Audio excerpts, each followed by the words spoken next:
السلام علیکم میرے عزیز و اقارب، میرے عزیز و میں ہوں افتخار رفیع، پیارے پاکستان کے سٹی آف لو لاہور سے۔ دوستو، بہت سارے دوست کمنٹ سیکشن میں پوچھ رہے ہیں کہ یہ خط میں کیوں نہیں کروا رہا داڑھی کا، تو میں آپ کو بتاتا چلوں کہ میرے بچے اور میں ہم مل کر پروڈکشن شروع کر رہے ہیں۔ تو میری پروڈکشن کی جو پہلی فلم ہے جس کو میں لکھ بھی رہا ہوں، اس میں مین کریکٹر بھی کر رہا ہوں، میرے بچے اس کو ڈائریکٹ کریں گے، ایڈٹ کریں گے، کیمرہ مین ہی کریں گے۔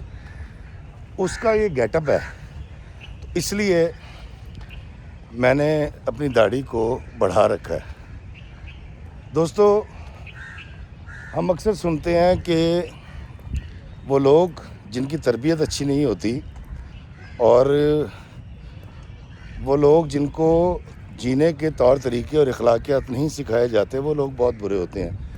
شاید انہی لوگوں کے بارے میں ہم نیچ کا لفظ استعمال کرتے ہیں، کیونکہ تمام انسان تو برابر ہیں اور آدم کی اولاد ہیں، لیکن میرا خیال ہے وہ تربیت جو گھر سے دی جاتی ہے وہ بڑی کاؤنٹ کرتی ہے، اور شاید ہم اسی کو کہتے ہیں کہ یہ بڑی ذات کا آدمی ہے یا چھوٹی ذات کا آدمی ہے۔ لوگ اس طرح کی بات کرتے ہیں، لیکن میں ایسا کہتا نہیں۔ میں یہ سمجھتا ہوں کہ ہم اگر کسی کی تربیت اچھی کر دیتے ہیں اور وہ اخلاقی طور پہ جتنا رچ ہوتا ہے وہ اتنا ہی فروٹفل ہوتا ہے معاشرے کے لیے، رشتوں کے لیے۔ لیکن وہ جس کی تربیت اچھی نہ کی جائے وہ کبھی بھی سوسائٹی کے لیے اچھا فرد ثابت نہیں ہوتا۔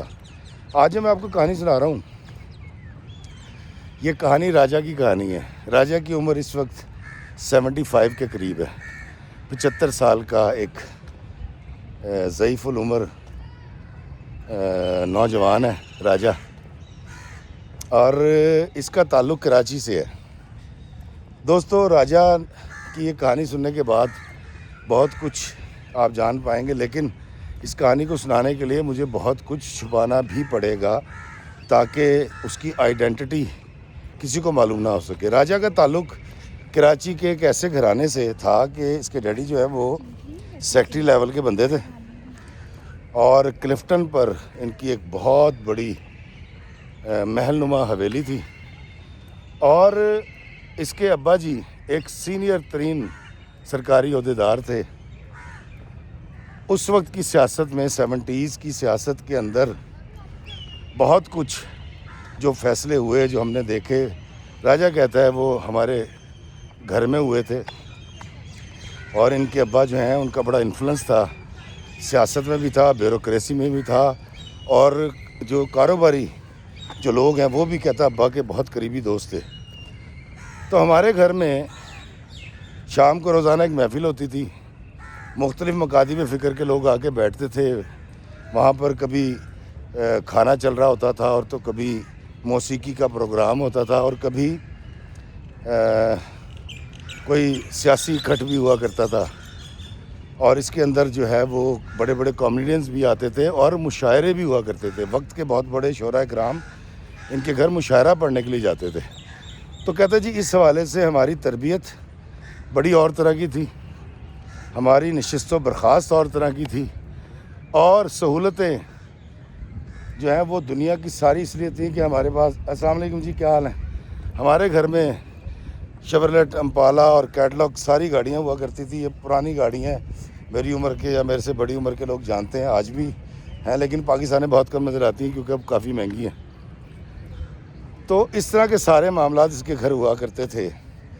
لیکن یہ کہتا ہے، میرا ایک المیہ یہ تھا، راجہ کہتا ہے کہ افتخار بھائی، میرے جو والد صاحب ہیں وہ دنیا کے لیے بڑے اچھے آدمی تھے اور بڑی محبت سے مسکرا کے بات کیا کرتے تھے، لیکن میرے معاملے میں بہت سخت تھے۔ اور میں نے ایک چھوٹی سی حرکت کی تھی، میں بہت چھوٹا تھا اس وقت، کہہ رہا 13 یا 14 سال کا تھا، میں ابا کی گاڑی لے کر نکل گیا۔ کہتا جب میں وہ گاڑی لے کے نکلا تو میں نے 2 راہگیروں کو ٹکر مار دی۔ کہتا اب ان کی جان تو بچ گئی، کوئی ایسا نقصان نہیں ہوا، لیکن اس وقت اخباروں میں خبر چھپ گئی ابا کے حوالے سے کہ جی فلاں فلاں کا جو بیٹا ہے اس نے ایسے ایسے گاڑی جو ہے نا، اچھا کہتا وہ گاڑی بھی جو تھی وہ سرکاری گاڑی تھی۔ تو کہتا اس دور میں اخباروں نے اس کو بڑا اچھالا، تو میرے ابا کو اس پر بڑا مواخذے کا سامنا کرنا پڑا، لوگوں نے بڑی بات کی اور ان کو سوال اٹھے، ان کے اوپر انگلیاں اٹھیں. تو کہتا ابا نے مجھے بہت مارا. کہتا میں اس وقت 8ویں یا 9ویں کلاس میں تھا، اور اس قدر برے طریقے سے میرے ڈیڈی نے مجھے پیٹا کہ میں ڈر گیا ان سے، اور ایک خوف بیٹھ گیا ابا کا میرے ذہن پہ. کہتا اماں نے میری بڑی دلجوئی کی. راجا کے 4 بڑے بھائی تھے، اس وقت وہ یونیورسٹیز میں پڑھ رہے تھے. اس کے بعد 3 بہنیں تھیں، اور اس کے بعد راجا پیدا ہوا تھا. تو بڑے بھائیوں میں اور اس میں بہت فرق تھا، ایج کا بھی کوئی 10 سال کا فرق ہوگا. تو راجا اس وقت خوفزدہ ہو کے پڑھائی سے اس کا جی اچاٹ ہو گیا. اور چونکہ روزانہ یا ہر دوسرے دن ابا پوچھتے تھے ہاں جی پڑھائی کا کیا سین ہے، اور اسکول سے بڑی بری رپورٹ آتی تھی. تو کہتا جی ابا نے تقریباً ہر دوسرے تیسرے چوتھے دن کرا میری کٹیس کر دینی. اور یہ خوف میرے اندر بہت زیادہ پیدا ہو گیا. کہتا میں چاہتا تھا کہ ابا کے سامنے نہ جاؤں، اور میں دعا کرتا تھا کہ یا اللہ میرا ابا مر جائے. کہتا افتخار بھائی میں اس قدر خوفزدہ ہو گیا تھا، اور کسی کو میرا یہ ڈرامہ سمجھ نہیں آیا کہ مجھے خوف آتا ہے مارنے سے، مار پڑنے سے. کہتا جی ایک دن بالکل ایسا ہوا، میری دعا قبول ہوئی، میرے ابا کی ڈیتھ ہو گئی. کہتا ان دنوں پورے پاکستان میں بڑی خبریں چھپیں، بڑے بڑے لوگ آئے ہمارے گھر میں افسوس کرنے. وعلیکم السلام، کیا حال ہے؟ اور کہتا جی ابا کو دفنا دیا گیا. کہتا میں نے کہا یار میری جان چھوٹ گئی، اور میں نے اپنے دل کے اندر بڑی خوشی منائی کہ چلو جی ابا چلے گئے، اب زندگی بڑی سہل اور آسان ہو جائے گی. راجا کہتا ہے میری یہ سوچ میری خام خیالی تھی، میری جان نہیں چھوٹی، بلکہ ہوا یہ کہ ابا کے مرنے کے کوئی 1-2 مہینے بڑے اچھے گزرے.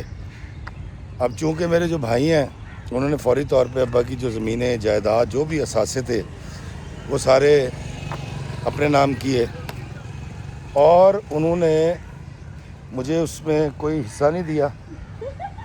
اور ابا جی کے بعد میرے بھائیوں نے کاروبار شروع کر دیے. کہتا ہے افتخار بھائی اس وقت کے بڑے بڑے کاروباری جو لوگ تھے وہ میرے بھائیوں کو سپورٹ کر رہے تھے. میرے چاروں بھائیوں نے بہترین کاروبار شروع کیا. وہ دن میں کاروبار کرتے تھے، شام کو جب گھر آتے تھے تو ان کو ان کی بیویاں میری بھابیاں جو تھیں اور میری اماں جو شکایات کرتی تھی، تو 4 بھائی جس کا دل کرتا تھا جب مرضی میری کٹیس کر دیا کرتا تھا. کہتا میرے اس گھر میں کوئی عزت نفس نہیں تھی. وہ مجھے سائیکو سمجھتے تھے، وہ سمجھتے تھے کہ اس کو مارنا جو ہے نا وہ فرض ہے، کیونکہ اس نے پڑھا نہیں، کیونکہ اس نے ڈگری کوئی نہیں لی، اس نے ہماری ناک کٹوا دی ہے، اتنے بڑے باپ کا بیٹا ہو کے اس نے کچھ کر کے نہیں دکھایا. کہتا ہے افتخار بھائی میں جب اتنا تگڑا ہو گیا کہ میں ان کا ہاتھ روک سکتا تھا تو انہوں نے مجھے اس وقت کٹیس کرنی تو چھوڑ دی، لیکن زبانی تذلیل والا سلسلہ کہتا جاری رہا. انہوں نے کبھی نہیں سوچا کہ مجھ پہ کیا گزر رہی ہے. ان کا یہ خیال تھا کہ میں ایک بہت برا نوجوان ہوں اور مجھے خاندان کی عزت کا کوئی پاس نہیں ہے، اور میرا یہ استحقاق ہے کہ مجھے ذلیل کیا جائے، میری تذلیل کی جائے. کہتا اماں کبھی کبھی میرے حق میں بات کرتی تھی، لیکن اماں کو بھی اس چیز کا قلق تھا کہ میں نے پڑھا کیوں نہیں، میں لکھا کیوں نہیں، یا جو میں نے کچھ شرارتیں کر رکھی تھی. کہتا جی 1-2 دفعہ میں نے جب ابا زندہ تھے تو میں نے کچھ پیسے چوری کیے تھے. تو وہ ساری باتیں وہ بھولنے کو تیار نہیں تھے. کہتا یہ ساری وہ چیزیں تھیں جو کوئی بھی نوجوان کر سکتا ہے، وہ چاہے امیر ہو، غریب ہو، کسی طبقے سے تعلق رکھتا ہو. جوانی میں اس طرح کی کوتاہیاں، کمیاں رہ جاتی ہیں انسان کی ذات کے اندر، لیکن وہ بھولنے کو تیار نہیں تھے. سب اپنی اپنی زندگی جی رہے تھے. کہتا ہو سکتا ہے افتخار بھائی میں زیادہ سینسٹیو ہوں، میں ان چیزوں کو زیادہ محسوس کر رہا تھا، لیکن تھا ایسے ہی. کہتا ہمارے گھر میں جو ٹیلی فون تھا، کہتا یہ وہ وقت تھا جب ٹیلی فون پہ CLI نہیں تھی. CLI ہوتی تھی جس میں نمبر لکھا آتا تھا، جو ہمارا لینڈ نمبر ہوتا ہے ٹیلی فون. اس وقت موبائل تو آئے نہیں تھے. تو کہتا جی CLI نہیں تھی تو ہم بھی فون ملا کے دوستوں سے بیٹھ جایا کرتے تھے، جس پر میرے بھائیوں کو بھابھیوں کو بڑا اعتراض ہوتا تھا کہ ہم نے ضروری کال کرنی ہے. تو کہتا جب وہ رات کو سو جاتے تھے تو میں سب کے کمروں کی ایکسٹینشن، وہ ایک ٹیلی فون ہوتا تھا، اس کی ایکسٹینشن مختلف کمروں میں ہوتی تھی، کہتا وہ ساری تاریں نکال دیا کرتا تھا اور اس کے بعد فون اپنے کمرے میں لے جانا. اور اس وقت کے جو افسران تھے یا کچھ کاروباری سیاسی لوگوں کے بچے تھے، ان سے میں لمبی لمبی بات کیا کرتا تھا. اور پھر بات کرتے کرتے صبح کو کسی وقت میری آنکھ لگ جایا کرتی تھی. کہتا میری عمر 32 سال ہو گئی، میری شادی اس لیے نہیں کی گئی کہ اس آوارہ کی شادی کہاں کریں، یہ تو نکٹ ہوا، یہ کسی کام کا نہیں ہے. اور مجھے لگتا تھا کہ یار مجھے شادی کرنی چاہیے، میری بیوی ہو جو میری تکلیفیں سنے، جو میری ہمدرد ہو، اور مجھے ایک سہارا چاہیے تھا، ایک کندھا چاہیے تھا جس پہ میں سر رکھ کے رو سکتا. راجہ کہتا ہے کہ ایک رات میں اپنے کمرے میں تھا اور کہتا ہے جی میں نے بڑی بڑی گاڑیوں کی تصویریں لگا رکھی تھی، بلیک تھیم ساری کمرے کی تھی، میں گٹار بجایا کرتا تھا. اس وقت کا ایک ماڈ اسکواڈ بچہ تھا جو بڑا ماڈرن تھا. کہتا جی ایک دن فون آیا، میں نے فون اٹھایا تو شائستہ نام کی ایک لڑکی تھی. اسے کہا جی میرا نام شائستہ ہے اور میں اس وقت بڑی تکلیف میں ہوں، مجھے ایک سہارے کی ضرورت ہے. تو برا نہ منائیے گا، میں کوئی ایسی ویسی لڑکی نہیں ہوں، لیکن کیا میں آپ سے بات کر سکتی ہوں؟ کہتا ہے افتخار بھائی میں خود بے سہارا آدمی تھا، تو میں نے سوچا چلو مجھے سہارا نہیں ملا، ہم اس کا سہارا بن جاتے. کہتا ہے میں نے شائستہ سے کہا جی کہ آپ بتائیں، تو اس نے کہا آپ کا نام کیا ہے؟ تو کہتا میں نے کہا میرا نام راجہ ہے. اس سے گفتگو شروع ہو گئی اور کہتا کہ تقریباً ہماری 4 سے 5 گھنٹے اس دن بات ہوئی ہے. اور اس نے شائستہ نے بتایا یہ کہ ہم بہت غریب ہیں اور ہمارے گھر میں کچھ کھانے پینے کو نہیں ہے، اور میرے ابا نے میری شادی کی تھی میری پھپھو کے گھر، جو میرا میاں تھا وہ جوا کھیلتا تھا، اور اس طرح سارا کرتے کرتے کرتے اس نے بتایا. اور میں بڑا ظلم کا شکار رہی، روتی رہی وہ لڑکی. الٹیمیٹلی کہتا جی ایک وقت آیا کہ میرے گھر اولاد نہیں تھی، اور اولاد نہ ہونے کی وجہ یہ تھی کہ میرا شوہر تو گھر آتا ہی نہیں تھا، اور جب آتا تھا تو صبح آتا تھا اور آ کے سو جایا کرتا تھا، اور جاتے ہوئے الٹی سیدھی باتیں کر کے میری کٹائش کر کے چلا جاتا تھا. کہتا ہے میرے ابا کے گھر سے کبھی کوئی راشن آ جاتا، میرا گزارا ہو جاتا. کہتا ہے یہ وقت زیادہ نہیں چلا اور میری طلاق ہو گئی. کہتی ہے میری طلاق ہو چکی ہے تو میں اپنے گھر والوں پہ بڑا بوجھ ہوں. تو کہتا میں نے اس کو کہا میں تمہاری روپے پیسے سے مدد کروں؟ تو نے کہا نہیں مجھے مدد نہیں چاہیے، میں ایموشنلی بالکل تباہ ہو چکی تھی، اور اچھا ہو گیا آپ نے مجھے سن لیا، میرا دل ہلکا ہو گیا، بہت شکریہ. کہتا فون کٹ گیا. کہتا شائستہ سے گفتگو کے بعد مجھے لگا کہ یار لڑکی بڑی اچھی ہے یہ. اور کہتا اس وقت ایک چارم بھی ہوتا تھا، ہم اپنے کمرے میں فون رکھتے بھی اس لیے تھے کہ ہم رینڈملی کوئی نمبر ملا لیا کرتے تھے. مطلب اگر ابا کے کسی دوست کا نمبر ہے نا آخر میں 78 ہے تو 79 کر لیا یا 80 کر لیا، اور وہ کہیں نہ کہیں مل جاتا تھا. اب اس سے ہم بات بھی کر لیتے تھے اور ایک شغل ہو جاتا تھا. کہتا اب شائستہ آ گئی تو مجھے باقاعدہ طور پہ ایک لڑکی مل گئی جس کی بڑی خوبصورت آواز تھی. میں نے کہا اب اس سے بات کیا کروں گا. دوستو راجہ کہتا ہے کہ مجھے رانی مل گئی تھی شائستہ کی شکل میں. کہتا مجھے اس سے پیار ہو گیا، اس کی باتوں سے پیار ہو گیا. کہتا ہم کچھ عرصے بات کرتے رہے، میں اس کو چیک کرتا رہا کہ اس کو لالچ تو نہیں ہے. کہتا میں نے اس کو مختلف حوالوں سے بتایا کہ پیسے گاڑی فلاں یہ وہ. کہتا جی اس نے مجھے کہا کہ نہیں مجھے کچھ بھی نہیں چاہیے. کہتا پھر میں نے اس سے اظہار محبت کیا. اس نے کچھ دن سوچنے کے بعد اس کو بھی مجھ سے محبت ہو گئی. میں نے سوچا کہ اچھا یار یہ ایک طلاق یافتہ ہے، اس کی زندگی میں باہر آ جائے گی. اور اب میں صرف ایک دعا کر رہا تھا کہ یا اللہ میں جب بھی اس سے ملوں یا اس کو دیکھوں تو یہ خوبصورت ہو. کہتا ہے افتخار بھائی میرا زندگی میں، کہتا ہے معافی چاہتا ہوں ساری صورتیں اللہ بناتا ہے، لیکن مجھے خوبصورتی اچھی لگتی ہے. مجھے خوبصورت لوگ، خوبصورت پینٹنگ اور خوبصورت نظارے اچھے لگتے ہیں. کہتا ہے بدصورتی اور کالا رنگ یا اس طرح کی چیزیں کہتا پتہ نہیں. کہتا ہے افتخار بھائی میرا المیہ ہے. کہتا اب ہماری بات ہوتی رہی تقریباً 1 سال. 1 سال کے بعد جب میں نے اس سے کہا کہ میں تمہیں اپناؤں گا, تم سے شادی کروں گا, تو یقیناً اس کو میں نے ملنا تھا, دیکھنا تھا. تو کہتا جی کلفٹن میں جو جھولے تھے وہ ابھی بھی آج بھی ہیں, جس کو ہم کلفٹن, میرے بچے جہاں سیر کرنے جاتے تھے. کہتا میں نے اور اس نے وہاں کا ٹائم کیا. اس نے کہا کہ میں اپنی فیملی کے ساتھ نا وہاں پر آ رہی ہوں. کہتا عید کا 3 یا 4 دن تھا. کہتا ہم بھی وہاں پہنچ گئے. کہتا ہمارا تو روز کا آنا جانا تھا, ہمارے گھر کے بالکل قریب تھا وہ پارک جہاں پر جھولے لگے ہوئے ہیں, اس کو کلفٹن ہی کہتے ہیں. کہتا جی وہاں پر میں گیا ہوں اور جہاں جو مقررہ وقت تھا میں وہاں کھڑا ہو گیا. تو کہتا جی کہ ایک بہت ہی خوبصورت حسین لڑکی سامنے سے چلتی آ رہی تھی.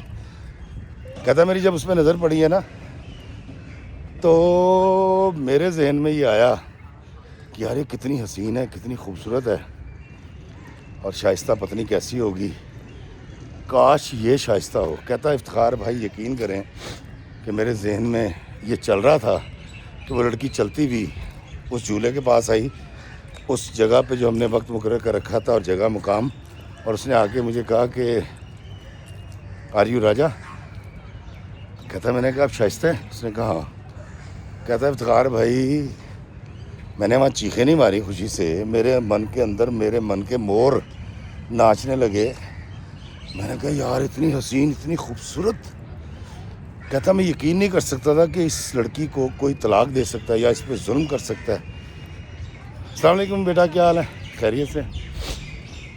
کہتا افتخار بھائی میری تو لاٹھی نکل آئی. کہتا اس دن اس سے ملاقات ہوئی, بات چیت ہوئی, اس کے بعد میں نے کوشش کر کے اپنے ایک ابا جی کے پرانے دوست سے کہتا میں نے اپنے کمرے میں ایک فون لگوا لیا. کہتا اگلے 1 سال میں ہوتا تھا اور شائستہ ہوتی تھی, یعنی راجہ اور رانی, اور رات ہوتی تھی. کہتا دن رات کہتا بات چیت چل رہی ہے اور ایک دوسرے کے عشق میں کہتا ہم غرق ہو گئے, ڈوب گئے. دوستو راجہ کہتا ہے کہ جب میں نے شادی کا ارادہ کیا تو شائستہ نے مجھے کہا کہ تمہیں میرے ماں باپ سے آ کے بات کرنی پڑے گی. کہتا جب میں گیا تو وہ 3 ہٹی میں ایک علاقہ تھا مارٹن روڈ, آج بھی ہے. مارٹن روڈ کے اوپر جو ندی کے کنارے گھر ہیں آج بھی ہیں وہاں, تو وہاں وہ رہتی تھی. کہتا افتخار بھائی میں گیا, میں نے باہر گاڑی پارک کی, اس کے بعد چلتا چلتا جو اس نے مجھے بتایا تھا, کہتا میں وہاں پہنچ گیا. تو کہتا جی چھوٹے چھوٹے مکان, جھوپڑ پٹی, بہت برے حال وہاں. اور کہتا میں ایسے علاقے میں پہلی دفعہ آیا تھا. کہتا میں رہتا کراچی میں تھا لیکن میں نے کبھی اس طرح کے علاقے کا وزٹ نہیں کیا تھا. کہتا مجھے اس علاقے سے باقاعدہ طور پہ ایک بدبو سی کہتا مجھے آ رہی تھی, کیونکہ ہم پرفیوم لگانے والے اور اس طرح کی چیزیں, پیٹرا نام کا اس وقت کہتا میں پرفیوم ہوا کرتا تھا. کہتا خیر میں اس کے گھر گیا, چھوٹا سا گھر تھا, ایک چھوٹا سا صحن تھا, 2 کمرے تھے, اور واش روم کا دروازہ نہیں تھا, پردے ڈلے ہوئے تھے, پانی وہاں آتا نہیں تھا. کہتا بڑی میزریبل کنڈیشن میں وہ لوگ رہ رہے تھے. لیکن وہ لوگ بڑے مسکرا کے ملے. انہوں نے کہا جی کہ ہماری بیٹی نے ہمیں بتایا ہے, اور اس کے بھائی کسی کمپنی میں گھی کی اور اس کی کمپنی میں کام شام کرتے تھے, وہ گئے ہوئے تھے. اور یہ جو ہے لڑکی گھر میں تھی, یہ ان کی ایک ہی بیٹی تھی, اس کے 2-3 بھائی تھے, وہ اپنے کاموں پہ گئے ہوئے تھے. باپ غریب آدمی تھا اور پاپڑ بیچتا تھا اس کا باپ. کہتا انہوں نے مجھے چائے پلائی, جس کپ میں کہتا میں نے چائے پی ہے. کہتا کہ مجھے اگر شائستہ سے محبت نہ ہوتی تو میں وہ چائے کبھی بھی نہ پیتا. خیر کہتا جی میں نے ان سے کہا میں آپ کی بیٹی سے شادی کرنا چاہتا ہوں. بڑے خوشی ہوئے, انہوں نے کہا ہماری بیٹی طلاق یافتہ ہے. میں نے کہا جی مجھے قبول ہے. اور میں چاہ رہا تھا کہ اس کیچڑ سے اس پھول کو نکال لوں. اور کہتا جی کہ بات چیت شروع ہو گئی. انہوں نے جب ہاں کی, کہتا میں گھر آیا. اگلے دن کہتا میں نے اماں کو بٹھایا, بھابھیوں کو بٹھایا, میں نے بات کی اور میں نے بتایا ایسے ایسے ایسے ہے. تو کہتا جی میرے خلاف تو جنگ شروع ہو گئی. میرے بھائی شام کو آئے ہیں, سارا خاندان ایک طرف, میں ایک طرف. انہوں نے کہا تیری جرت کیسے ہوئی وہاں جانے کی, اور ہمارے خاندان کو تو بٹا لگائے گا، ہم کس رئیس خاندان سے تعلق رکھتے ہیں. ہمارے بڑے پارٹیشن سے پہلے دلی کے ہائی کورٹ اور وہاں کا اے جی آفس اور وہاں کے وہ ساری بیوروکریسی انہوں نے سب گنوا دی، خاندان کے بڑے بڑے بیوروکریٹس. کہتا ہے افتخار بھائی میں تو طے کر چکا تھا، اور میں نے سب کی لان تان سنی. میں نے پھر شائستہ سے بات کی، میں نے کہا دیکھو میں تم سے شادی کروں گا تو یہ مجھے نکال دیں گے، تو میرے پاس نہ گھر ہوگا نہ گاڑی. اس نے کہا جی میں نے رہنا آپ کے ساتھ ہے، مجھے اس سے کوئی فرق نہیں پڑتا. راجہ صاحب نے اس سے کورٹ میرج کی. کورٹ میرج کرنے کے بعد اس کے باپ کے گھر کے پاس ہی 3 ہٹی میں ہی کہتا ہے ایک گھر میں نے کرائے پہ لے لیا. کہتا بڑا معمولی سا کرایہ تھا، کہتا پتہ نہیں 35 روپے کہ 50 روپے. کہتا مجھے 2 کمروں والا ایک گھر مل گیا 50 روپے میں شاید، کیونکہ ارلی 80s کی بات ہے. کہتا ہم نے اپنی زندگی کا آغاز کیا، ہم باغی. کہتا ہم انڈیا کی فلمیں دیکھ کے اور زیادہ وہ ہو گئے تھے، انرجیٹک ہو گئے تھے، اور VCR کا کہتا یہ دور تھا. اور کہتا ہم نے وہاں پر زندگی کا آغاز کر دیا. میرے گھر والے جب بھی میں کبھی جاتا تھا یا ملاقات ہوتی تو بہت برا کہتے تھے، اور میں وعلیکم السلام، سلامت رہیے جی. پکچر لینی ہے، میں ابھی آپ کو آگے کی کہانی سناتا ہوں جی. افتخار بھائی وہ مجھے کہتا ہے افتخار بھائی میرے بھائیوں کو لگا کہ میں نے ان کی بڑی تذلیل کر دی ہے، اور میں نے اپنی ذات کو بٹا لگا دیا ہے، اور پتہ نہیں میں نے کیا کر دیا ہے. کہتا مجھے جب یہ سمجھ آئی کہ میرے گھر والے جو میرے بھائی ہیں وہ اس حد تک چلے جائیں گے کہ مجھے یا میری بیوی کو کوئی نقصان پہنچا دیں گے، تو کہتا جی ابا کے ایک دوست تھے. اچھا کہتا ہے وہ مجھے شائستہ کو جب میں کہانیاں سناتا تھا نا کہ ایسے ہے میرا باپ، ایسے تھا، ہم ایسے تھے، فلاں فلاں آتا تھا ہمارے گھر میں، فلاں شاعر، فلاں سنگر، فلاں پولیٹیشین، تو وہ بڑے غور سے سنتی تھی اور بڑا حیران ہوتی تھی. کہتا اس کے اندر میں نے کہیں ذکر کر رکھا تھا، اس وقت ہمارے PIA کے ایک مینیجنگ ڈائریکٹر تھے، ابا کے بڑے چہیتے، بڑے قریبی دوست تھے، بڑے چہیتے افسر تھے. کہتا جی میں نے اس کا ذکر کر رکھا تھا، تو اس نے مجھے ایک دن کہا کہ ہم پاکستان چھوڑ دیں، ہم کسی ملک چلے جاتے ہیں. تو کہتا جی خیر میں نے اس نے وہ کہا کہ آپ وہ PIA کے جو السلام علیکم جی کیسے ہیں آپ؟ وعلیکم السلام. تو آپ ان سے بات کر کے دیکھیں شاید وہ ہمیں کہیں باہر بھیج دیں.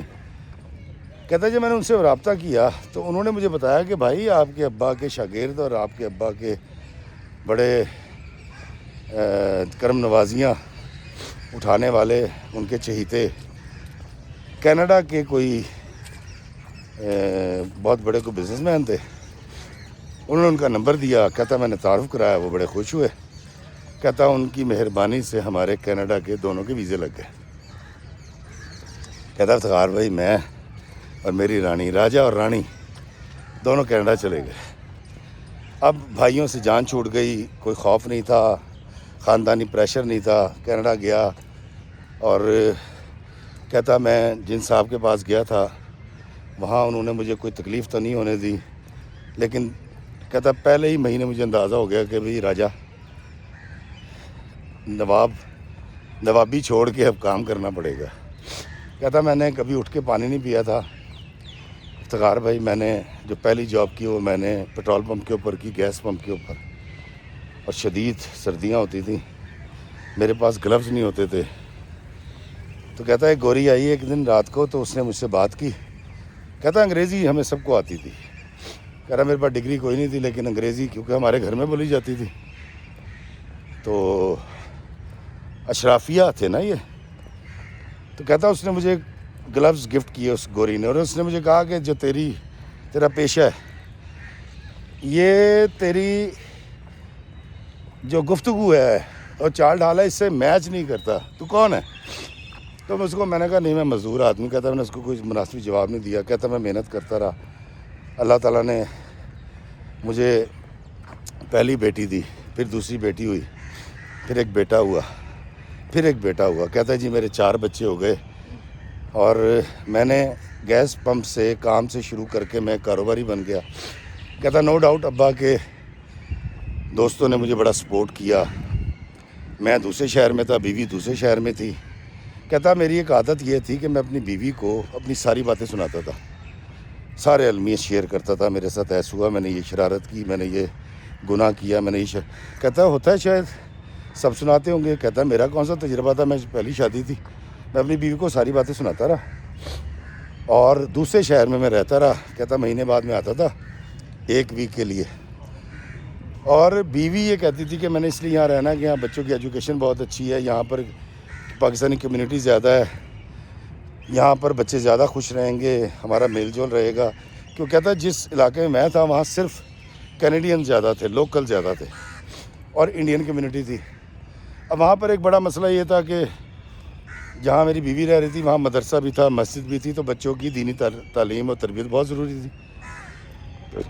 کہتا افتخار بھائی میں نے 18 سال 20 سال کہتا مڑ کے نہیں دیکھا، اور میں محنت کرتا رہا اور پیسے کماتا رہا، اور میری بیوی جو کہتی تھی یہ مجھے دلوا دو، یہ مجھے دلوا دو، کہتا میں سب کچھ کرتا رہا. کہتا میں بہت زیادہ 1 ویک کے لیے آتا تھا، بچوں سے بہت زیادہ گفتگو نہیں ہوتی تھی، لیکن میں نے جب فوکس کیا، جب بچے تھوڑے سے بڑے ہوئے تو میں 4-5 سال سے فوکس نوٹ کر رہا تھا کہ میرے بچے نا مجھے اوائڈ کرتے ہیں. کہتا میں نے اس کا جب بھی ذکر اپنی بیوی سے کیا، اس نے کہا نہیں آپ کو ایویں تانوں چاکا جہا پہنتا. اس نے کہا آپ کو لگتا ہے ایسا کچھ بھی نہیں ہے، مصروف ہے، امتحان ہے، برڈن میں ہے. کہہ رہا میرے بچے میرے کو بیٹھتے بوٹتے نہیں تھے. کہتا ایک بہترین کاروبار، بہترین زندگی میں نے ان کو دے رکھی تھی، کوئی کمی نہیں تھی. کہتا مجھے ایک دن میری بیوی نے فون کیا اور اس نے کہا کہ ہماری جو بڑی بیٹی ہے، کہتا اس وقت وہ ڈاکٹری کر رہی تھی، کہتا اس نے نا شادی کر لی ہے. کہتا مجھے تو بڑا غصہ چڑھا، میں گیا جا کے میں نے بیٹی کو بلایا، اور جب میں نے اس سے بات کی تو اس نے کہا جا کا انگریزی آتی تھی، کہتا ان کو اردو بہت کم آتی تھی. اس نے کہا جا کے کام کر، میں نے شادی کی تو تجھے کیا پرابلم ہے. کہتا مجھے پہلی بار احساس ہوا کہ میرا جو شک تھا، جو مجھے لگتا تھا کہ میرے بچے بہت زیادہ انٹریکشن نہیں کرتے میرے ساتھ، وہ خیر میں چپ کر گیا. اب وہاں کے قوانین ایسے ہیں کہ آپ روک نہیں سکتے، آپ تشدد نہیں کر سکتے، آپ کو ایسی بات نہیں کر سکتے. کہتا سیم کام میری دوسری بیٹی نے کیا. جب اس نے دوسری شادی کر لی، اس نے شادی کر لی، اس کا بھی ہمیں بعد میں پتہ لگا، تو میں نے اس سے بحث نہیں کی، مجھے سمجھ آ چکی تھی. کہتا میں بڑا تکلیف میں تھا اس روز، اور میں نے اپنی بیوی سے اس کا بڑا گلا شکوہ کیا. تو میری بیوی نے بھی کہا، اس نے کہا نہیں یار تو فیل کرتا ہے آج کا دور ایسا ہے، تو پتہ نہیں کس دور میں چلا گیا، تو یہ بتا پیسے کتنے ہیں اور فلاں. کہتا ہے وہ اس کی ہر وقت یہ رہتی تھی، میں اس کو اپنا ہمدرد سمجھ رہا تھا. کہتا ہے افتخار بھائی میں نے وہاں نہ کوئی عیب کیا، نہ دوسری شادی کی، بچوں کے لیے کماتا رہا. کہتا ایک وقت آیا کہ میرے جو بیٹے تھے انہوں نے مجھے، جب میں نے ان سے انٹریکٹ کرنے کی کوشش کی اور میں ان سے شکوہ کیا کہ میں تمہارا باپ ہوں، میں نے تمہارے یہ، تو اس نے مجھے پھر یہ کہا کہ یار تو ایک گھٹیا آدمی ہے، تجھے تیرا باپ ہمارا دادا بھی مارتا تھا، تجھے ہمارے تایا نے بھی پیٹا ہے، اور تو یہ کرتا رہا. کہتا میں نے کچھ شرارتیں، کچھ حرکتیں، کچھ گناہ اپنی بیوی سے شیئر کر رکھے تھے. کہتا اس نے سارے میرے بچوں کو شیئر کر رکھے تھے، اور وہ بچے کینیڈین بچے تھے، ان کے ذہن میں وہ ساری باتیں بیٹھ گئیں، اور ان کے ذہن میں باپ کا سکیچ ایک برے آدمی کا سکیچ بن گیا.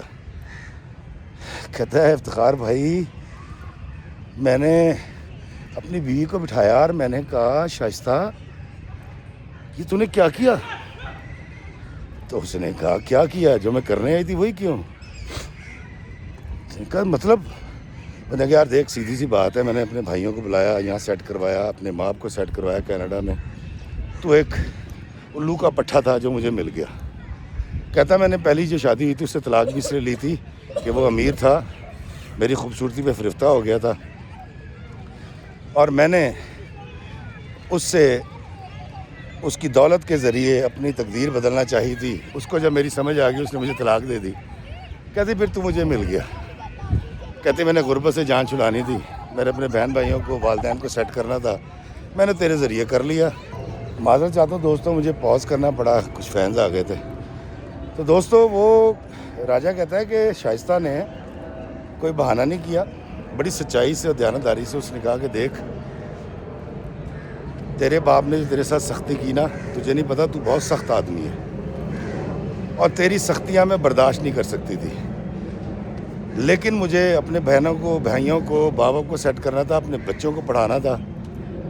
تو میں نے ایک اسٹریٹجی بنا لی تھی کہ تجھے پہلے میں نے یہ چکمہ دیا کہ یہاں میں نے بچوں کو دینی تعلیم دلوانی ہے اور یہاں پر اسکول کمیونٹی اچھی ہے, تو اس میں آ گیا کیونکہ واقعی بات بھی ٹھیک تھی, مجھے پیسہ چاہیے تھا.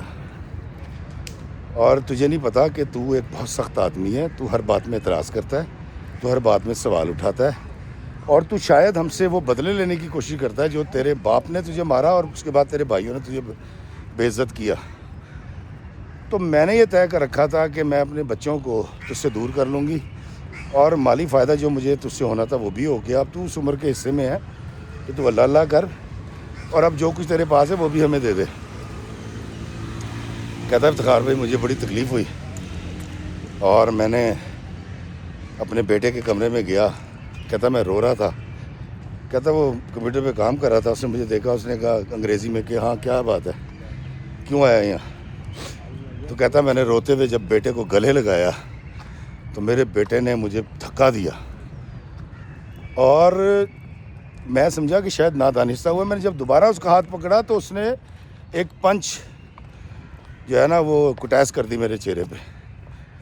تو میں نے اس کو کہا تو یہ کیا کر رہا ہے؟ تو انگریزی میں مجھے کہتا ہے کہ تو وہ لفظ میں استعمال نہیں کر سکتا, آپ سمجھ گئے ہوں گے. اس نے مجھے کہا کہ تو وہ ہے, یہ کیا کر رہا ہے؟ تو میں نے اس کو کہا کہ ہم پاکستانی فرتے جذبات میں روتے ہوئے سہارے کے لیے اپنے بچوں کو گلے لگاتے ہیں ایسے, اور فلموں میں تو دیکھتا ہے. اس نے کہا نہیں تو میرے قریب مت آ. کہتا ہے میں یہ شکایت لے کے ساتھ والے کمرے میں جب اپنے چھوٹے بیٹے کے پاس گیا جو اس وقت یونیورسٹی میں پڑھ رہا تھا, تو اس نے مجھے کہا کہ میرے بھائی نے بالکل ٹھیک کیا ہے, اور ماں تیری بارے میں ہمیں بہت کچھ بتا چکی ہے, تو ایک اچھا آدمی نہیں ہے.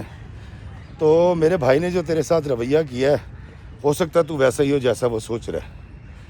کہتا ہے افتخار بھی میرے جوان بیٹے مجھے یہ کہہ رہے ہیں, میری جو بیٹی ہیں وہ اپنی مرضی کی شادیاں کر چکی ہیں, اور یہ سب ٹریننگ میری بیوی نے کی. مدرسے کے نام پہ اس نے اس شہر میں ان کو رکھا, اور ان کو کچھ اتنا دین حاصل نہیں کرنے دیا, سیکھنے نہیں دیا گیا. کہتا ہے افتخار بھائی یہ مار جو مجھے پہلے باپ سے پڑی, کٹیس جو پھر میرے بھائیوں نے کی, آج میرے جب بیٹے نے کر دی. کہتا ہے میرے لیے وہاں رہنے کا کوئی جواز نہیں تھا.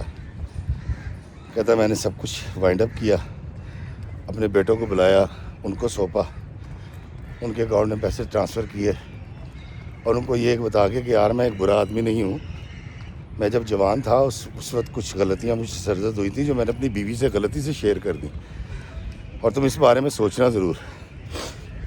کہتا ہے میں کنگال ہو کے کہتا ہے پاکستان آ گیا. کہتا ہے پاکستان آیا تھا میرے پاس نا تقریباً $12,000 سے.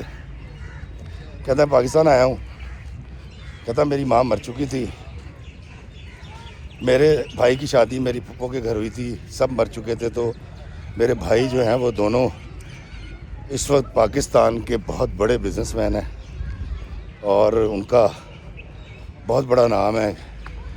کراچی کے بڑے بڑے فنیر ان کو جانتے ہیں. اور اس نے یہ تو نہیں بتایا کون سے ہیں, لیکن اس نے جو بتایا میں وہ بتا رہا ہوں. کہتا میں ان کے پاس آیا, تھوڑی دیر کے بڑی عزت کی انہوں نے. کہتا کیونکہ میں آیا ہی 18 سال کے بعد تھا. کہتا میں 18 سال سے پہلے 1-2 چکر لگائے تھے اور مخالفت ہوئی تھی میری. 18 سال کے بعد کہتا میرے بھائی بوڑھے ہو چکے تھے, دادی دادا نانی بھابھی اور بھائی بوڑھے ہو چکے تھے, دادی دادا نانی نانیاں بن چکے تھے. تو میں نے 1-2 مہینے ان کے ساتھ رہا. تو اس کے بعد میرے بڑے بھائی نے مجھے کہا کہ یار پھپھو یعنی اس کی ساس بہت بوڑھی ہو چکی ہیں, فلاں کوٹھی میں وہ رہتی ہیں, تو تم چلے جاؤ اور وہاں پر ان کی خدمت کرو, تمہیں کھانا شانا سب کچھ مل جائے گا. کہتا میں چلا گیا. کہتا پھر کچھ عرصے کے بعد مجھے احساس ہوا کہ نہیں یار مجھے تو تھوڑے سے زیادہ پیسے چاہیے. تو میں نے اپنے بڑے بھائی کو کہا کہ یار تو اتنا بڑا کاروباری آدمی ہے, مجھے کوئی نوکری دے دے. اس نے کہا تو ایک جاہل آدمی ہے, ڈگری تیرے پاس نہیں ہے, اور اپنی مرضی کر کے غلط عورت سے شادی کر کے آج برباد ہو کے تو آ گیا پاکستان, اور میں تجھے نوکری دے دوں تاکہ لوگ مجھے تانے دیں کہ اس کا سگا بھائی ہے اور پڑھا لکھا نہیں اور چھوٹی سی نوکری کر رہا ہے. میں تجھے 1.5 لاکھ روپے مہینہ دے دوں گا, اس میں گزارا کر. کہتا میں دوسرے بھائی کے پاس گیا, وہ بھی بڑے ہیں, ان سے میں نے کہا کہ ایسے ایسے ہے, اور دیکھیں بڑے بھائی نے یہ کہا ہے تو آپ مجھے کوئی ملازمت دے دیں, اس کے اندر میں عزت کے ساتھ کوئی 2-4 لاکھ روپے کما لوں, آپ کو کیا فرق پڑتا ہے. تو انہوں نے کہا بیٹا بات دراصل یہ ہے کہ تو اس قابل بھی نہیں ہے, اور تو نے ہمارے خاندان کو بڑا ذلیل کیا ہے اس عورت سے شادی کر کے, نہ پڑھ کے, ڈگری نہ لے کے, اب تو برباد ہو کے آ گیا ہے. میں تیری مدد ضرور کرتا, لیکن چونکہ میرا سارا کاروبار میرے بیٹے اور داماد دیکھ رہے ہیں, میں تو انٹرفیرنس نہیں کرتا اس کے اندر. تو میں ایسا کروں گا کہ میں تجھے نا کوئی 80,000 روپے مہینہ دے دیا کروں گا, کیونکہ میرے اپنے خرچے جو ہیں وہ 8-10 لاکھ کے قریب ہیں, اس میں سے میں تجھے کچھ دے دیا کروں گا. باقی بزنس میرے پاس نہیں ہے, اور نہ میں تجھے نوکری دے سکتا ہوں. ہم ذلیل نہیں ہو سکتے کہ میرا بھائی ہو, اتنے بڑے نام ہیں ہمارے. کہتا ہے افتخار بھائی میں نے وہاں سے چھوڑا, تھوڑے سے پیسے تھے میرے پاس. کہتا جی میں نے پھر ایک آلٹو خرید لی. کہتا اب اس عمر کے اندر میں کراچی کی سڑکوں پہ ٹیکسی چلاتا ہوں. یہ جو وہ ٹیکسی نہیں ہوتی جو اپلیکیشن والی ٹیکسی, اس کی نام اس لیے نہیں لے رہا کہ کوئی اعتراض نہ آئے کسی کو. کہتا اپلیکیشن سے مجھے سواریاں آتی ہیں, میں اٹھاتا ہوں اور سواری کو اس کی منزل پہ ڈراپ کرتا ہوں, پیسے لے لیتا ہوں. کہتا ہے افتخار بھائی بہت تھک جاتا ہوں, میری کمر میں درد ہے, میرے گھٹنوں میں درد ہے, کیونکہ ٹھنڈ میں کینیڈا میں کام کر کر کے میرے گھٹنے ہڈیاں رہ گئی ہیں. لیکن پھر بھی میں کم از کم 12-14 گھنٹے ٹیکسی اس لیے چلاتا ہوں کہ میں نے جانا کہاں ہے, جینا یہاں مرنا یہاں, اس کے سوا جانا کہاں.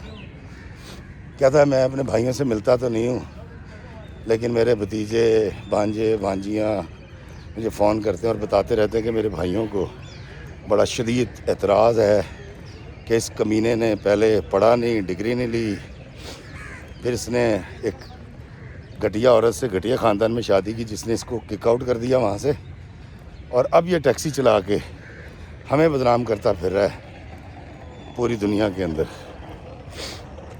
دوستو راجہ اب ٹیکسی چلاتا ہے بیماری کی حالت میں, بخار کی حالت میں, مجبوری کی حالت میں, اور آج بھی وہ کوشش یہ کرتا ہے کہ 3 ہٹی چوک یا 10 نمبر لالو کھیت یا حسین آباد میں جب اس کو پیالہ کیفے پہ جب کوئی غریب آدمی مل جاتا ہے تو وہ اس کو کھانا کھلاتا ہے, اس کی سیوا کرتا ہے, اس کو چائے پلاتا ہے, اس کی منزل پہ چھوڑ کے آتا ہے, اور 2-4-5 ہزار روپے اس کو دے کر آتا ہے. کہتا ہے افتخار بھائی میرا یہ کام ہے. کہتا ہے میرے بھائی بڑی بڑی NGOs کو پیسے دیتے ہیں, بڑے بڑے فلاحی ادارے چلاتے ہیں, اور فیتے کاٹتے ہیں اور تقریریں کرتے ہیں, لیکن میں جب ان سے مدد مانگنے گیا میری فلاح کے لیے انہوں نے کوئی دروازہ نہیں کھلا رکھا تھا. کہتا کل کلفٹن کی بڑی بڑی کوٹھیوں میں پیدا ہونے والا, پلنے والا, بڑی بڑی گاڑیاں کراچی کی سڑکوں پہ دوڑانے والا, آج کراچی کی سڑکوں پر ہی ٹیکسی چلاتا ہے. کہتا مجھے شکوہ کوئی نہیں ہے, لیکن میں آپ کو ایک بات بتا دوں, میرے باپ نے بڑی زیادتی کی تھی, مجھے مار کے خوفزدہ کر دیا, پھر میرے بھائیوں نے بھی وہی کیا. کہتا میں پڑھا صرف اس لیے نہیں. میں نے کہا یار آپ کی گفتگو سے مجھے بالکل اندازہ نہیں ہو رہا, آپ تو بڑے پڑھے لکھے اور بڑے سوبر آدمی ہیں. کہتا شکریہ افتخار بھائی, آپ کے ان جملوں نے میری ساری عمر کی تکلیف پر مرہم رکھ دیا ہے, لیکن میرے بھائی اور میری بیوی کا یہ کہنا تھا کہ میں 2 ٹکے کا مرد ہوں, میری کوئی ویلیو نہیں ہے. اور کہتا کبھی اپنی بیوی کے ساتھ اپنا ماضی شیئر نہ کریں. دوستوں میں نے آپ کو بارہا یہ کہا کہ وہ بچیاں جن کی شادی ہوں وہ کبھی شوہر کو اپنا ماضی نہ بتائیں. وہ اچھا ہے برا ہے کچھ بھی نہیں سے کہو جی بس ہم تو پڑھ رہی تھی اور فلاں ہوا اور یہ اور میں تو کچھ زیادہ دیکھا نہیں, بس تیرے ابا نے کہا شادی کرنی ہے, میں کہا جہاں کریں, تو میں نے شادی کری, آپ کے پاس آ گئی. میں نے کوئی واقعہ نہیں دیکھا, میں نے کبھی کسی لڑکی کو بھاگتے لو لیٹر لکھتے کچھ حرکت کرتے نہیں دیکھا. ہمیں کبھی کسی لڑکے نے سڑک پہ جاتے کبھی نہیں چھیڑا, نہ کبھی گھورا. اور اپنے شوہر کو اپنا گزرا ہوا ماضی نہ بتائیں. تو اس کہانی کو سننے کے بعد مجھے لگا کہ اپنی بیوی کو بھی اپنا گزرا ہوا کل نہ بتائیں. وہ غلبے کے طور پہ استعمال کر کے اپنے مقاصد پورے کر سکتی ہے. کہتا میں نے ایک غریب اور جس کو میرے خاندان نے کم نسل عورت کہا تھا, اس پر احسان کیا تھا شادی کر کے, اس نے میرے ساتھ یہ کیا. کہتا افتخار بھائی بس اب تو دعا یہ ہے کہ جب موت آئے تو کوئی حادثاتی یا ناگہانی نہ ہو, میں آرام سے بستر میں لیٹا ہوا ہوں اور اپنے کل کو یاد کر کے آنسو بہا رہا ہوں. اور اس لمحے جب میں سوتا ہوں تو میں سوتا کا سوتا رہ جاؤں, کوئی تکلیف اب نہیں اٹھا سکتا. اس لیے میرے لیے دعا کیجیے گا کہ جب بھی مجھے موت آئے, کسی روڈ ایکسیڈنٹ کی وجہ سے, کسی بیماری کی وجہ سے, کسی زخم کے ہو جانے کی وجہ سے نہ آئے. میں پہلے ہی بہت زخم کھا چکا ہوں. دوستو, راجہ رو رہا تھا اور مجھے کہہ رہا تھا کہ افتخار بھائی مجھے بتائیں میری کہاں غلطی ہے. میں اس کو کیا کہتا, یہ تو ایک آرگینک سی زندگی تھی, آرگینک سی کہانی تھی جس میں ہیپننگز ہوتی گئیں. اور زندگی کے بارے میں تو ویسے ہی وہ گانا بڑا مشہور ہے, زندگی اتفاق ہے, ہر خوشی اتفاق ہے, کل بھی اتفاق تھی, آج بھی اتفاق ہے. تو اتفاقات سے بھری ہوئی یہ کہانی میں نے آپ کے حضور پیش کی ہے. اب آپ بتائیں راجہ کو کہ اس کی غلطی کہاں تھی, کون سی سنگین غلطی تھی جو اس نے کی اور اس حال کو پہنچ گیا. میں راجہ آپ کے لیے دعا کرتا ہوں, اللہ تعالیٰ آپ کو صبر جمیل عطا فرمائے اور اب آپ کی زندگی میں کبھی کوئی تکلیف نہ آئے, اور اللہ کرے آپ ان غموں کی تکلیف سے نکل کے آج میں جینا شروع کر دیں, عزت کے ساتھ, پیس آف مائنڈ کے ساتھ اور محبت کے ساتھ. لیکن ایسا ہوگا نہیں. جس شخص نے اتنی تکلیفیں اٹھائی ہوں وہ جلدی بھول نہیں سکتا, لیکن اللہ آپ پہ خاص رحم فرمائے. دوستوں, مشورہ دیجیے گا, کمنٹ کیجیے گا, محبت کا اظہار کیجیے گا راجہ کے ساتھ. مجھے دیجیے اجازت اس دعا کے ساتھ کہ اللہ ہمیں آسانیاں عطا فرمائے اور آسانیاں تقسیم کرنے کا شرف عطا فرمائے. آمین. السلام علیکم ورحمۃ اللہ وبرکاتہ.